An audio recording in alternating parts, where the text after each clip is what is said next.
What did you feel like when you held that child?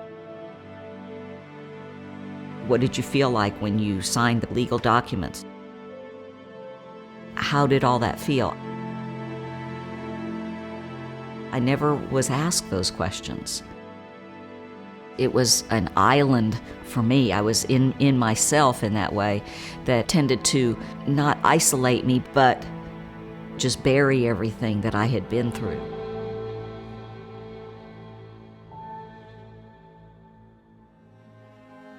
Well, I was at a private Catholic high school. I was a cheerleader. I played basketball. I'm the oldest of 6. We were a very conservative Catholic family. It was a very good life. I probably got pregnant maybe in June, right after my freshman year of high school. I was 15. The most specific memory I have is going home and telling my dad. You could read the heartbreak on his face. In the midst of raising young children himself, and to hear that his daughter was pregnant was a crushing blow. The summer that I got pregnant, I was obviously starting to show. I just hung out at the pool a lot of times in street clothes. I didn't feel that I had many people to talk to. In the 70s, it was not a time when it was appropriate to be in school very pregnant and showing. I went to a home for unwed mothers. I went there, my guess would be about 30 other girls there, girls that were raped and pregnant. There were girls that were repeat pregnancies that were there. I remember going over to the hospital. We were kept in a separate wing. It was behind closed doors down a hallway that was just for the girls from the home. I delivered about 11:30 that evening. I saw him twice after he was born. It was for, a few minutes, and then they would take him away.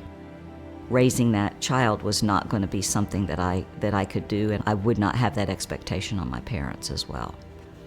So we looked into adoption. When I signed those papers and when all that was finalized, the door was closed and it could never be opened. Were you able to name your child? I named him in my heart.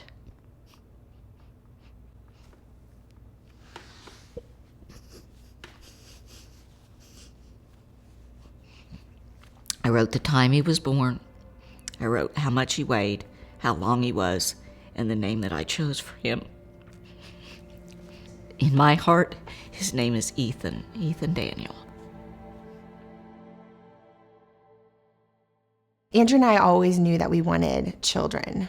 For me, I always had adoption in my heart, and I couldn't really explain why. It was just there. Some time passed. The day came and we got the phone call.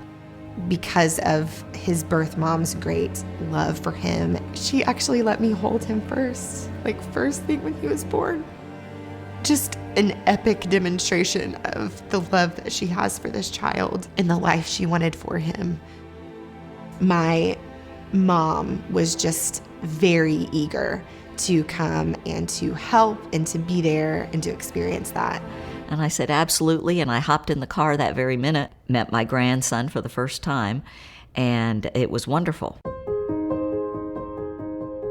My mom's reaction was, I could tell there was a deeper understanding there about adoption. So the first night my mom was there, we were up past midnight, just the three of us, me, my mom, and Wyatt. We couldn't believe this was actually happening, and we were just so full of joy. And I remember saying something to my mom, kind of half joking, our child through adoption, you think you can love him just the same as if he came from me, if he was my biological child. She kind of chuckled and said, well, I actually have something to tell you that I've never told you before. She scooted closer. She just said, I am a birth mom. She just kept looking at me saying, are you for real? What are you saying? And my mom is telling me that she had the same experience. It was like this emotion I could never describe. And I relived that story at 15 in high school and living in the home. And she would ask me questions, and I was as open and honest as I could possibly be. I had never been as proud of her as I was in that moment. It was not that I wanted to keep a secret from you. I wanted it to be your journey and not part of my journey. Everything started to make sense. How she supported us in our adoption journey, how she loved us, the language that she used, which was so affirming and understanding. Now knowing my own mother's story, I have such a deep appreciation for the decision that a woman makes when she's choosing adoption.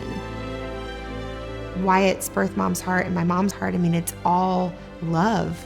It's all about that child. It's making a plan. It's forward thinking. It's sacrificing your emotions and desires in that moment for the benefit of this child that you love even more.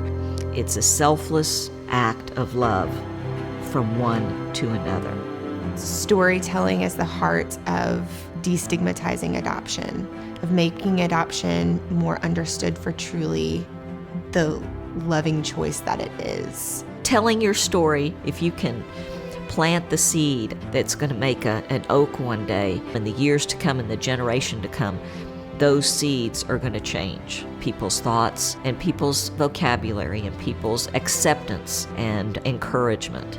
And for those children that are part of the adoption experience, that they are not the adopted child first, that they are the son and daughter of a loving couple.